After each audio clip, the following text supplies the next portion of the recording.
ရုတ်တရက်ကြီးခမ်းမတစ်ခုလုံးလင်းထိန်သွားပြီးဒီနေ့မှဂိုင်းထဲဝင်လာတဲ့ငနဲလေးစီကနေကြောက်စရာကောင်းတဲ့စွမ်းရည်တွေပေါက်ကွဲထွက်လာတယ်ဗျာဟုတ်တယ်သူကလူအများကြီးရှိမှချက်ချင်းကြီးကိုအဆင့်တက်သွားတာဘေးနာကဝိုင်းကြည့်နေတဲ့စီနီယာတွေဆိုရင်မျက်လုံးပြူးပြီးဟင်လက်ဝက်ထဲနဲ့ဒီအဆင့်ကိုရောက်ဖို့ဆိုတာမဖြစ်နိုင်ဘူးလေဆိုပြီးစုံကုန်ကြတယ်တချို့ဆိုအရင်ကတဆင့်တက်ဖို့နေတိုင်းတွေးထွက်အောင်ကြင်ကြံနေရတာတွေကအလကားပဲလားဆိုပြီးလောကကြီးကိုတော့အပြစ်တင်ချင်လာကြတယ်ဒီငနဲလေးကတော့ဘာမှမဖြစ်တယ်လို့ပဲမျက်လုံးဖွင့်လာပြီးကျွန်တော်ကြည့်လို့ပြီးအိမ်ပြန်တော့မယ်ဆိုပြီးခက်တီတီနဲ့လစ်သွားလေရဲ့တစ်ဖက်မှာတော့စီကန်းကြီးတဲ့ဘိုးတော်အကြီးကဲတယောက်ကဒေါသတွေထွက်နေတယ်အခုမှဂိုင်းထဲဝင်လာတဲ့ကောင်ကိုဂိုင်းရဲ့အဓိကတပည့်တွေပဲရတဲ့ပဲအဆင့်တယံဇာတာတွေထုတ်ပေးလိုက်လို့လေဒီကောင်တွေတော့ကလေးကလားတွေလုံနေပြီးအထက်ကိုတိုင်မယ်ဆိုပြီးလုံတုံးရှိသေးသူ့စီကို message တစ်ခုဝင်လာတယ်ဖက်ကြည့်လိုက်တော့ခုနကအဆင့်တက်သွားတဲ့ကောင်လေးကလောက်ဝက်ထဲနဲ့ရှန်ချန်းဆိုတဲ့အဆင့်ကိုရောက်သွားတယ်ဆိုတဲ့သတင်းပဲဗျအဲ့ဒါလဲကြာရောဘိုးတော်ကြီးမျက်လုံးပြူးသွားတယ်ချက်ချင်းပဲလေတံပြောင်းသွားပြီးဟေ့ကောင်တွေအဲ့ဒီကလေးကိုမြန်မြန်သွားမေး VIP တယံဇာတာတစ်ခုလေးနဲ့လောက်ရလားလို့မလောက်ရင်နောက်ထပ်နှစ်ဆထပ်ပေးလိုက်ဆိုပြီးအော်တော့တာပဲတကယ်ကိုချက်ချင်းကြီးစိတ်ပြောင်းသွားတာဗျာဒီသတင်းကဂိုင်းတစ်ခုလုံးကိုတောမီလောင်တယ်လို့ပြန်သွားတော့တာပေါ့တခြားတောင်ထုတ်ကဆရာကြီးတွေရောဂိုင်းချုပ်တွေရောအကုန်လုံးတွေးဆူသွားကြတယ်ဘာလို့လဲဆိုတော့နှစ်လောက်ချင်းပြီးအဆင့်တက်တဲ့သူကိုတော့ဒီဂိုင်းမှာနှစ်တရာမှာတယောက်ပေါ်တဲ့ပါရမီရှင်လို့သတ်မှတ်ထားတာလေအခုလောက်ဝက်ထဲနဲ့အဆင့်တက်တဲ့ကောင်ဆိုတော့တမိုင်းမှာကိုမရှိသေးဘူးဗျဒီတော့မျက်နှာပူတာတွေဘာတွေခယူးဆိုင်မနေနဲ့အဲ့ဒီကောင်လေးကိုတွားလူကြမယ်ဟေ့ဆိုပြီးကောင်းကင်ရံမှာခွေးပြေးဝက်ပြေးကိုပြေးကြတော့တာပဲဒါပေမဲ့အပြင်မှာဒီလိုတွေရုပ်ရုပ်တဲတဲဖြစ်နေတာကိုအဓိကဇက်လိုက်ငနေလေးကတော့လုံးဝမသိဘူးဗျသူကသူ့အိမ်လေးထဲမှာအေးဆေးထိုင်နေတာတကယ်တော့သူ့စီမှာအကျန်းစားရှိတစ်ခုရှိနေတယ်လေအဲ့ဒါကတော့ကျင့်ကြံတဲ့နေရာမှာအစာပေါင်းများစွာမြန်စေတဲ့ညံလင်းပွင့်တစ်ပင်ကြီးပဲဗျအဲ့ဒီတစ်ပင်ကြောင့်သူ့ရဲ့ကျင့်ကြံနှုန်းတွေနားလည်နိုင်စွမ်းတွေက၈ဆလောက်တက်နေတာသူများတွေနှစ်ချီကျင့်ရတာသူကခဏလေးကျင့်လိုက်ရင်ကိုတန်းပြီး level တွေအပ်သွားတာပေါ့ဒါနဲ့သူလဲစေးလုံးလေးတစ်လုံးမျိုးချပြီးနောက်တစ်ဆင့်ထက်ကျင့်ဖို့လုပ်နေပြန်ရောဒီအချိန်မှာသူ့အိမ်ရှိကိုခုနကဘိုးတော်ကြီးရောအရန်လာတဲ့ဒုကိုင်းချုပ်မမကြီးရောရောက်လာကြပြီးဘိုးတော်ကြီးကဟေ့ကလေးကကျင့်ကြံနေတာအထဲကိုအတင်းဝင်ပြီးသွားမနှောက်ရှက်နဲ့တွေးဆူပြီးယူသွားလိုက်မယ်ဆိုပြီးတားတယ်ဒါပေမဲ့ဒုကိုင်းချုပ်မမကြီးကတော့ဂယုမဆိုင်ဘူးဗျငါမှအိမ်မက်ထဲဝင်တဲ့ပညာရှိတယ်သူ့ကိုအန်ရမဖြစ်အောင်နှိုးလို့ရတယ်ဆိုပြီးညင်းနေကြရောဘိုးတော်ကြီးကခမည်းကဒုကိုင်းချုပ်ဖြစ်ပြီးလူလာလူရလာဆိုတော့မမကြီးကပြုံးပြီးပြန်ပတ်လိုက်တယ်အိုးဒီကောင်လေးကဂိုင်းဝင်စာမှုပွဲတောင်အောင်သေးတာမဟုတ်ဘူးလေတဲ့အပြင်မှာဆရာကြီးတွေတယောက်တစ်ပေါက်နဲ့လူနေကြတော့ပြဿနာကအဲ့ဒီမှာတင်ပိုကြီးသွားတော့တယ်ဗျာရုတ်တရက်ဆိုသလိုကောင်းကင်ရံကနေဂိုင်းချုပ်ကြီးကိုယ်တိုင်တခြားဆရာကြီးတွေကိုပါအချမ်းရံနဲ့ခေါ်ပြီးရောက်ချလာပါလေရောအကုန်လုံးကဒီလိုပါရမီရှင်မျိုးကိုလက်မလွတ်နိုင်ဘူးဆိုပြီးလူကြဖို့ရောက်လာကြတာလေအဲ့ဒီမှာဆေးဖော်တဲ့ဘိုးတော်ကြီးစူကြီးကဲကဒေါသတွေထောင်းကနေထွက်သွားတော့တာပဲသူကမျက်လုံးကြီးတွေပြူပြီးမင်းတို့ကောင်တွေငါတောင်ထုတ်ကနေအခုချက်ချင်းဆင်းသွားကြမဟုတ်ရင်မနှက်ဖြန်ကားစားပြီးမင်းတို့အားလုံးကိုစေးလုံးလုံးဝမပေးတော့ဘူးလေပဲဟက်ပြီးနေကြတော့အဆိုပြီးအကျယ်ကြီးအော်ချင်းချောက်ပါလေရောတကယ်တော့ဒီဘိုးတော်ကြီးကဂိုင်းတစ်ခုလုံးရဲ့အတော်ဆုံးစေးပညာရှင်များဂိုင်းချုပ်ကြီးနဲ့ဒုဂိုင်းချုပ်တွေကအစသူ့စီကစေးလုံးတွေကိုအားကိုးနေရတာဆိုတော့ဘယ်သူမှပြန်မဟန်ရဲကြဘူးဖြစ်သွားတယ်ဂိုင်းချုပ်ကြီးကလည်းအခြေအနေမဟန်မှန်းသိတော့အချို့တက်ပြီးစိတ်အေးထားပါဆရာကြီးကဒီကလေးရဲ့ပါရမီကအယမ်းမြင့်လုံးတော့ကျွန်တော်တို့ကသူ့ကိုပိုကောင်းတဲ့လမ်းကြောင်းပေါ်ရောက်အောင်ဝိုင်းပြိုးထောင်ပေးခြင်းရုံပါလို့ရှင်းပြတယ်အဲ့ဒီတော့မှဘိုးတော်ကြီးကလှောင်ရဲရဲပြီးအကွက်ချပြလိုက်တယ်မင်းတို့ကတိုင်းကျင့်တာပဲသိလားဒီကလေးရဲ့တကယ်ပါရမီကအနံ့ခံယုံနဲ့စေးပင်တွေကိုခွဲခြားနိုင်တဲ့အမြင့်ဆုံးအဆင့်စေးပညာပါရမီကွမင်းတို့လိုတပ်ပုတ်နေတဲ့ကောင်တွေစီမှာသူကဘာသွားတင်ရမှာလဲတဲ့အဲ့ဒီစကားလဲကြားရောဂိုင်းချုပ်ကြီးအပါဝင်အကုန်လုံးလမ်းဖြန့်သွားကြတယ်စေးပညာရှင်ဆိုတာဒီလောကမှာအရန်ရှားပါပြီးဩဇာတိတ်ကမှကြီးတဲ့သူတွေလေဒီတော့ဘယ်သူမှအရှော့မပေးချင်ကြတော့ပဲဆရာကြီး၃ယောက်ဒုဂိုင်းချုပ်၂ယောက်နဲ့ဂိုင်းချုပ်ကြီးပါမကြမ်းအသေးလဲကိုထပ်ညင်းကြပါလေရောဒီလိုအပြင်မှာရုပ်ရုပ်တဲတဲနဲ့တွေးထွက်မတက်ညင်းနေကြတော့ဇက်လိုက်ငနဲလေးကအိမ်ထဲကနေကြောင်တောင်လေးနဲ့ထွက်လာတယ်လူကြီးတွေမျက်နှာတွေနီမြန်းပြီးရန်ဖြစ်နေတာကိုကြည့်ပြီးသူလဲကြောင်သွားတာပေါ့ဘိုးတော်ကြီးကတော့သူ့ကိုမြင်တာနဲ့ချက်ချင်းပြေးလာပြီးအတင်းဆွဲထားတော့တယ်အဲ့ဒီအချိန်မှာငနဲလေးကညံပြေးသွားပြီးပြဿနာကိုစကားလှလှလေးနဲ့ဝင်ဖြေရှင်းလိုက်တယ်ဗျကျွန်တော်ကစူကြီးကဲစီမှာတပည့်ခံပါမယ်ဒါပေမဲ့ကျွန်တော်ဒီမှာတပည့်ခံလိုက်လို့ဂိုင်းချုပ်ကြီးလို့တခြားဆရာကြီးလို့စီကနေပညာသင်ခွင့်မရှိတော့တာမျိုးတော့မဟုတ်ဘူးမလားတဲ့ဒီစကားကြောင့်ဆရာကြီးတွေအကုန်လုံးစွန့်သွားကြတယ်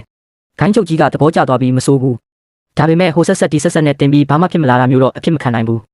နောက်တစ်လနေရင်ဂိုင်းဝင်စာမှုပွဲရှိတယ်အဲ့ဒီတစ်လအတွင်းမှာမင်းဆရာကြီးအားလုံးစီကနေပညာယူကြည့်စာမေးပွဲရောက်ရင်မင်းကိုငါတို့ကိုယ်တိုင်တည်တတ်စစ်မယ်အဲ့ဒီစာမေးပွဲကိုအောင်ရင်မင်းကိုဆရာကြီး9ယောက်လုံးကဝိုင်းပြီးတင်ပေးမယ်မအောင်ရင်တော့အတင်းတော်ဆုံးဆရာတယောက်စီမှာပဲတေချာချင်းရမယ်လို့ကမ်းလှမ်းလိုက်တယ်ဘိုးတော်ကြီးလည်းအဲ့ဒီအကြံကိုသဘောတူသွားတယ်ဒီလိုနဲ့ဂိုင်းသမိုင်းမှာတခါမှမရှိဘူးတဲ့တပည့်တယောက်တည်းကိုတောင်ထုတ်9ခုကဆရာကြီး9ယောက်တက်လက်စီဝိုင်းတင်ပေးမယ်အကျန်းစားအတင်တန်းကြီးစတင်ဖို့အကြောင်းထန်လာပါတော့တယ်ဗျာဒီလိုနဲ့ဆရာကြီးတွေအလှည့်ကျတင်ပေးမယ်ပြဖတင်တန်းကြီးရဲ့ပထမဆုံးနေ့ကိုစေပညာရှင်ဘိုးတော်ကြီးစူကြီးကဲနဲ့စတင်လိုက်ပါပြီတခြားဆရာကြီးတွေပြန်သွားတာနဲ့ဘိုးတော်ကြီးကဇက်လိုက်ကျော်ကိုသူ့ရဲ့အဆောင်အကြီးကဲများခမ်းမကြီးကိုခေါ်သွားပါတယ်အနက်ခံနိုင်ုံနဲ့မလုံလောက်ပဲတကယ်စေပညာရှင်ဖြစ်ဖို့အခြေခံကဆရာမယ်ဆိုပြီးစေဖော်ဆန်နီအဆင့်တွေကိုရှင်းပြတယ်အခြေခံဝါရောင်အဆင့်အနက်ရောင်အဆင့်ကဘာမြေအဆင့်ကောင်းကင်အဆင့်နက်ဖျားအဆင့်တူတော်ဆင့်အဆင့်အင်ပါယာအဆင့်မတိမျိုးအဆင့်ဆိုပြီးရှိတဲ့အကြောင်းပြောပြတယ်ပြီးတော့နက်ဖျားအဆင့်ရှိတဲ့နက်မီးရှံမှတ်တမ်းဆိုတဲ့မီးကိုထိန်းချုပ်ရတဲ့အစွမ်းထက်ချင်းစင်ကိုပေးပြီးလေ့လာခိုင်းထားခဲ့တယ်ဒါပေမဲ့ဇက်လိုက်ကခေသူမဟုတ်ဘူးလေဘိုးတော်ကြီးထွက်သွားတာနဲ့အဲ့ဒီချင်းစင်ကိုချက်ချင်းလေ့လာလိုက်ရမှာရွှေရောင်လင်းတန်းတွေထွက်ပေါ်လာပြီးချက်ချင်းကိုနားလေသဘောပေါက်သွားတယ်ဘိုးတော်ကြီးပြန်လာတဲ့အခါဇက်လိုက်လေးကစေးမီတောက်ကိုလိုတလို့ပြောင်းလဲထိန်းချုပ်နေနိုင်တာကိုတွေ့ပြီးလုံးဝမြင်တတ်သွားတယ် ဆေးပင်တွေကိုတီးဖို့3နှစ်မီးကိုထိန်းချုပ်နိုင်ဖို့3နှစ်အချိန်ယူရတဲ့အခြေခံကိုမင်းကနေတဝက်ထဲနဲ့တက်သွားတာလားဆိုပြီးအန်အော်တာကြီးရေရွတ်လိုက်ရတာပေါ့အဲ့ဒီနောက်ဘိုးတော်ကြီးကဆေးဖော်ဖို့ပါဝင်ပစ္စည်း10ပွဲစာထုတ်ပေးပြီးဆေးပညာရှင်တွေရဲ့လိုဝက်ချက်ကိုပြောပြတယ်ဆေးတစ်ချိန်ဖော်ဖို့ဖောက်တယ်တွေစီကနေပစ္စည်း10ပွဲစာတောင်းရတယ်10ဖို့မှာတဖို့အောင်မြင်ရင်ကိုအဲ့ဒီအဆင့်ရှိတဲ့ဆေးပညာရှင်လို့သတ်မှတ်လို့ရပြီ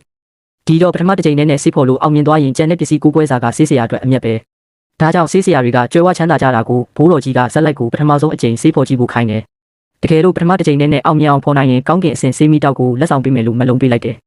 သူ့အနေနဲ့အလားအလာကုန်ခန်းနေပြီဖြစ်လို့ဒီလိုဖိုးတန်တဲ့မီတောက်ကိုသူ့ထက်တာမဲ့တပည့်ကောင်းပေါ်လာမဲ့အချိန်ထိနှစ်ချီပြီးတင်ထားခဲ့တာလို့ဆိုတယ်ဇက်လိုက်လေးလည်းလက်စွမ်းပြပါတော့တယ်သူ့ခန္ဓာကိုယ်ထဲကမွေးရပါချီစွမ်းအင်ကိုတုံးပြီးလက်ကွက်ပေါင်း36ကွက်ကိုအလွဲချော်မရှိအချိုးကျကျဖော်ဆောင်ကမီးကိုထိန်းချုပ်လိုက်တာအချိန်တိုတိုလေးနိုင်ဝက်တောင်မကြခင်အတွင်းမှာပဲမီးကိုထဲကနေချီလက်ပတ်ချင်းစေလုံးဆဲနှလုံးလွတ်ထွက်လာပါလေရ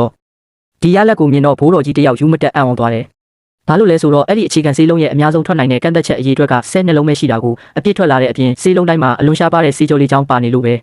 ကဘာမြေအဆင့်ဆေးဆရာဖြစ်တဲ့ဘိုးတော်ကြီးကိုယ်တိုင်ဖော်ရင်တော့10လုံးပဲထွက်နိုင်ပြီးဆေးကြောပါဖို့အာမမခံနိုင်ဘူးလေအဲ့ဒီမှာတင်ဘိုးတော်ကြီးကဇက်လိုက်ကိုဒီလိုရေတိမ်မှာငကားစစ်စစ်လေးထွက်လာတာပဲဆိုပြီးသဘောတကျအကျယ်ကြီးရေမောလိုက်တော့တယ်ပြီးတော့သူ200ချီစုဆောင်းထားခဲ့တဲ့ဆေးဖော်နေတွေမှတ်စုတွေပါတဲ့ကြောက်စိမ်းပြား2ခုကိုအကုန်ပုံပေးလိုက်ပြီးခဏဝင်မြောက်စကားတစ်ခုကိုပြောလိုက်တယ်မနက်ဖြန်ကစပြီးမင်းကစီလာစရာမလိုတော့ဘူးတဲ့ဒီမှာကြည့်လိုက်ဦးဆရာကြီးတယောက်ကသူ့တပည့်ကိုတိတ်တော်လွန်လို့ဘာတင်ပေးရမှန်းမသိပဲပြာရခတ်နေတယ်လေတကယ်တော့ဆရာကြီးကသူ့တပည့်ရဲ့ပါရမီကိုသူကိုယ်တိုင်ဖြည့်ဆည်းမိမှာအရန်ကြောက်နေ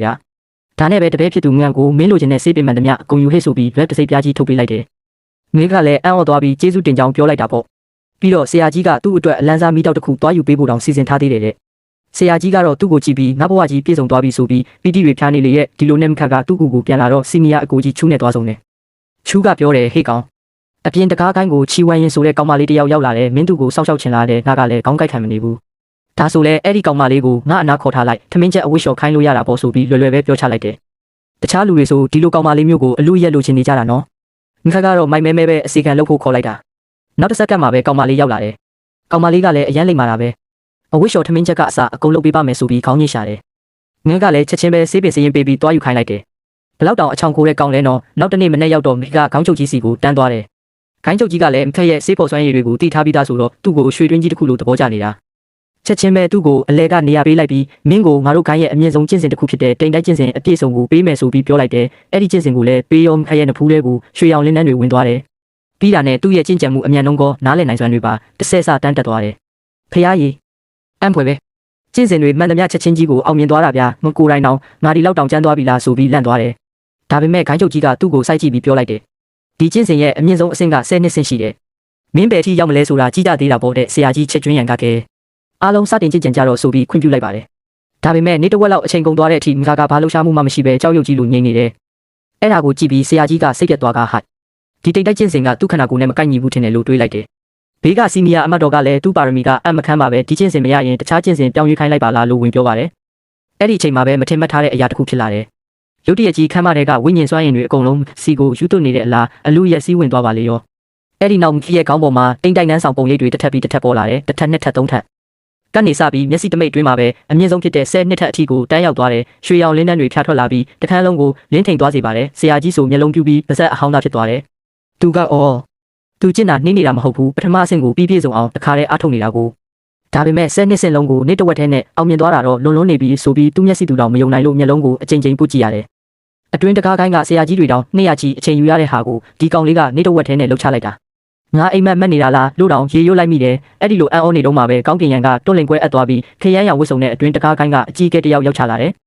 သူကချက်ချင်းပဲအမိတ်တော်ကိုကြီးညာလိုက်တဲ့ရှောင်းလင်းမက်စ်ကပါရမီထူးချွန်လုံးလို့သူ့ကိုအတွင်းတကားကိုင်းကနေတိုက်ရိုက်ခေါ်ယူလိုက်ပြီးဆေးဖော်ဆက်တဲ့တောင်ထုတ်သခင်ရဲ့တိုက်ရိုက်တပည့်အဖြစ်သတ်မှတ်လိုက်တယ်နောက်3ရက်နေရင်လာခေါ်မယ်ဒီစကားလဲကြားရောဘေးကလူတွေအကုန်လုံးကြက်တည်တည်သွားကြတယ်လော့ချင်ဟန်တို့လိုပါရမီရှင်တွေတောင်အနှစ်20လောက်ကျင့်ကြံမှအတွင်းတကားကိုင်းရဲ့တကားဝကိုရောက်တာနော်မိခကတော့ပြင်ပကိုင်းကိုရောက်တာလားတဝက်တောင်မရှိသေးဘူးချက်ချင်းကြီးပဲအနေနဲ့အခေါ်ခံလိုက်ရတာသူဆိုဝမ်းတာလွန်လို့ပြေးလာပြီးငါ့ကိုပြောတယ်ဟေ့ကောင်မင်းသွားရမယ်စေးတောင်ထုတ်သခင်ကတိုးကိုင်းမှာတယောက်တည်းရှိတဲ့ယွန်ရင်အဆင့်ဆရာကြီးကွာမင်းတော့တလက်နဲ့ကောင်းကင်တက်သွားပြီတဲ့ဒါပေမဲ့မိခကအေးဆေးပါပဲကျွန်တော်ကတခြားဆရာတွေနဲ့စာမွေးပွဲပြီးမှရွေးမယ်လို့ဂတိပေးထားတာလေအခုလိုတန်းသွားလိုက်ရင်ကောင်းပါမလားလို့မေးလိုက်တယ်အကြီးအကဲကသဘောကျသွားပြီးမင်းရဲ့ဂတိတီမှုကအချီးကျူးစရာပဲဒါပေမဲ့မင်းလိုပါရမီရှင်မျိုးပြင်ပကိုင်းမှာဆက်နေရင်အချိန်ကုန်တာပဲအဖက်တင်မယ်ကျန်တဲ့ပြဿနာတွေငါတို့ရှင်းပေးမယ်ဆိုပြီးအတွင်းတကားကိုင်းရဲ့တစိပ်ပြားကိုပေးသွားတယ်နောက်ဆုံးတော့ဆေးဆရာကြီးကသူ့ရဲ့တစ်တာအောက်ခြေမှာဖွက်ထားတဲ့ဆေးဖော်နဲ့လှုပ်ဝက်စာအုပ်တွေကိုစာလက်ထဲအတင်းထည့်ပေးလိုက်ပြီးမင်းအခက်ခဲရှိရင်အချိန်မီလာမေးလဲလို့မှားလိုက်ပါတယ် ဒီလိုနဲ့မင်းတယောက်နောက်3ရက်အတွင်းမှာကျင်းပကိုင်းကကိစ္စတွေကိုအေးဆေးရှင်းလင်းဖို့ပြင်ဆင်နေပါတော့တယ်မိရှာအတွင်းတကားကိုင်းကိုတွားရတော့မယ်ဆိုတဲ့သတင်းကိုကြားတဲ့အခါချီဝဲရင်တယောက်မျက်ရည်ဝဲသွားပေမဲ့ဟန်ကိုလောက်ကတီတီငင်ငင်ပဲနှုတ်ဆက်ပါတယ်သူမကလည်းစူးစမ်းချင်းကြံပြီးအတွင်းတကားကိုင်းကိုကိုပိုင်ရည်ချင်းနဲ့ရောက်အောင်လာခဲ့မယ်လို့ကတိပေးပါတယ်မတော်ခင်လေးမှာဓာတ်နဲ့ကျန်တဲ့တငယ်ချင်းတွေကအပြန်အလှန်လက်ဆောင်တွေပေးကြတဲ့ကောင်းကင်ရေကန်အေဂရစ်စီကရခဲ့တဲ့ဓာတ်တစ်တာကိုပေးခဲ့တယ်ဒီတစ်တာကဓာတ်စွမ်းရည်တွေကိုနှွေးထွေးစွာမွေးမြူပေးနိုင်ပါတယ်ရေခဲပိုးကြီးနဲ့ရက်လုထားတဲ့ဓာတ်လက်ပတ်ကြိုးကိုပေးပါတယ်ဒါကအတွင်းတကားကိုင်းရဲ့တိုင်ဆိုင်မှုတွေကြားမှာစိတ်ပိုင်းဆိုင်ရာမိစ္ဆာတွေမဝင်လာအောင်ကာကွယ်ပေးနိုင်ပါတယ်။သူမကိုယ်တိုင်ဖော်ဆက်ထားတဲ့စိတ်နှလုံးကြည်လင်စေသောဆေးလုံးတအိတ်ကိုပေးလိုက်ပြီးစိတ်အိုက်လာရင်စားဖို့မှားလိုက်ပါတယ်။3ရက်ကြာပြီးနောက်ခရမ်းရောင်ဝဲအကြီးကဲရောက်လာပြီးမှလည်းဆရာကြီးတွေနဲ့တငယ်ချင်းတွေကိုနှုတ်ဆက်ကပြန်တန်းရေးလေရင်နဲ့လိုက်ပါသွားပါတယ်။နိုင်ဝက်လောက်အကြာမှာပဲအတွင်းတကားကိုင်းကိုရောက်သွားတယ်။တောင်တန်းတွေပေါ်မှာအိမ်ခိုးတွေရက်တိုင်းနေပြီးဝိညာဉ်စွမ်းရင်တိတ်တိစကပြင်းပကိုင်းထက်တစ်ဆက်ဆမကပိုများပါတယ်။လေထဲမှာပေါ်လို့ပေါ်နေတဲ့နန်းဆောင်ကြီးတွေကလည်းတကယ်နဲ့ပြေလာပါပဲ။ဆေးတောင်ထုတ်ကတော့ဂိုင်းရဲ့အနက်ဆိုင်ဆုံးနေရာမှာရှိပြီးတောင်တခွင်လုံးဆေးကင်းတွေနဲ့ပြည့်နေနေတာဆေးနံတင်းတင်းလေးတွေလွှမ်းခြုံနေပါတယ်။ဆေးတောင်ထုတ်မှာတော့အဖြူရောင်ဝတ်စုံနဲ့ဆရာကြီးလင်ရွှေစီကစောင့်နေပါတယ်။သူ့စီမှာဘာဝိညာဉ်စွမ်းအင်မှာမခံစားရပဲနက်ဆိုင်နဲ့ရေကန်ကြီးတစ်ခုလိုတည်ငြိမ်နေတယ်။ဆရာကြီးကခါရဲ့ပါရမီကိုချီကျူပြီးစမ်းသက်ချက်တစ်ခုပေးလိုက်တယ်။3လအတွင်းမြေကဘာအစင်ရိုးရင်းချင်းစီစေးကြောခြင်းဆေးလုံးကိုဖော်ဆက်ရမယ်။အောင်မြင်ရင်ဆေးတောင်ထုတ်ရဲ့အဓိကအမွေနှစ်ကိုပေးမယ်။မအောင်မြင်ရင်တော့ဆေးကင်းထဲမှာအလုပ်ကျန်းလုပ်ရမယ်။မြေကဘာအစင်ဆေးခေါ်ဖို့ဆိုတာတာမန်ဆရာတွေဆိုနှစ်နဲ့ချီအချိန်ယူရတဲ့အလုပ်ပါ။ဒါပေမဲ့မိခကသူ့ရဲ့ဝိညာဉ်ပင်လယ်ထဲကဆေးပညာပန်းပွင့်တဲ့ကောင်းကင်အစင်မိတောက်ကိုယုံကြည်မှုရှိရှိနဲ့ပဲဒီစိန်ခေါ်မှုကိုလက်ခံလိုက်ပါတယ်။နောက်ပိုင်းရက်တွေမှာမိခဟာဆေးပညာစာကြည့်တိုက်ထဲမှာပဲအချိန်ကုန်ဆုံးခဲ့တယ်။သူ့ရဲ့ဆေးပညာပန်းပွင့်ကနေရလာတဲ့တစ်ဆက်စပူမြန်တဲ့နားလည်နိုင်စွမ်းတွေနဲ့တလားတိတိအပြင်းထန်လေးလာပြီးနောက်မှာမြေကဘာအစင်ဆေးဖော်နေကိုကျွမ်းကျင်သွားပါတယ်။နှစ်တစ်ထောင်တန်းရှိမိုးပွင့်ကြောက်ဆက်ရည်စတဲ့ရှားပါးဆေးဖက်ဝင်အပြင်9မျိုးကိုတုံးပြီးကောင်းကင်အစင်မိတောက်နဲ့တေချာထိန်းချုပ်ဖော်ဆက်ပါတယ်။နာယီဝက်အကြာမှာပဲဆေးဖို့ကြီးတုံခါသွားပြီးမှုကြိုင်လာတဲ့ဆေးနှံတွေထွက်ပေါ်လာတယ်။အထဲကနေငွေရောင်တောက်ပနေတဲ့အစင်မြင့်3ရွတ်ပါဝင်တဲ့ဆေးလုံး10နှစ်လုံးအောင်မြင်စွာထွက်ပေါ်လာပါတယ်။အပြင်ကနေစောင့်ကြည့်နေတဲ့ဆရာကြီးလင်းရွှေစီတောင်မြင့်တက်သွားပြီးငါတုံးကထက်တောင်လောက်လောက်ပုံမြန်သေးတယ်လို့အံ့ဩချီးကျူးလိုက်ရတယ်။ဆရာကြီးကဂတိအတိုင်းဆေးတောင်ထုတ်ရဲ့အဓိကလှုပ်ဝက်ချမ်းဖြစ်တဲ့တောင်းသိမ်းပြောင်းလဲခြင်းဆေးချမ်းအမဲရောင်ကြောက်စိမ့်ပြားကိုလွှဲပြောင်းပေးလိုက်ပါတယ်။အခြေခံတိဆောက်ခြင်းအဆင့်ကိုရောက်ရင်ခိုင်းချုပ်ဆေးညီလာခံကိုခေါ်သွားမယ်လို့လည်းဂတိပေးပါတယ်။အဲ့ဒီကြောက်စိမ့်ပြားကိုကင်လိုက်တာနဲ့သူ့ဝိညာဉ်ပင်လယ်ထဲကတစ္ဆာတရားတစ်ပင်ကြီးကအတိပညာတွေကိုစုပ်ယူသွားပြီးအတိတလုံးတိလာပါတယ်။အဲ့ဒီအတိကြောင့်နောက်ဘလို့ဆေးမျိုးပဲဖော်အောင်မြင်နိုင်စွမ်း30ပိုတက်လာမဲ့အပြင်ကိုပိုင်ဆေးနဲ့တစ်တွေကိုပါဖန်တီးလာနိုင်စွမ်းရရှိသွားပါတယ်။ဟုံဟဲရွာလေးကနွားကြောင်သားလေးဘဝကနေအခုဆိုရင်အတွင်တကာခိုင်းဆေးတောင်ထုတ်ရဲ့ဦးတိုင်တပိတ်တယောက်ဖြစ်လာခဲ့ပါပြီ။တိမ်တိုက်တွေဖုံးလွှမ်းနေတဲ့တောင်ထုတ်ပေါ်မှာရက်နေတဲ့ရဲ့အစုံမဲ့နက်ဖျားကျင့်စဉ်လမ်းကြီးကတော့အခုမှတရားဝင်စတင်လိုက်ပြီဖြစ်ပါတယ်။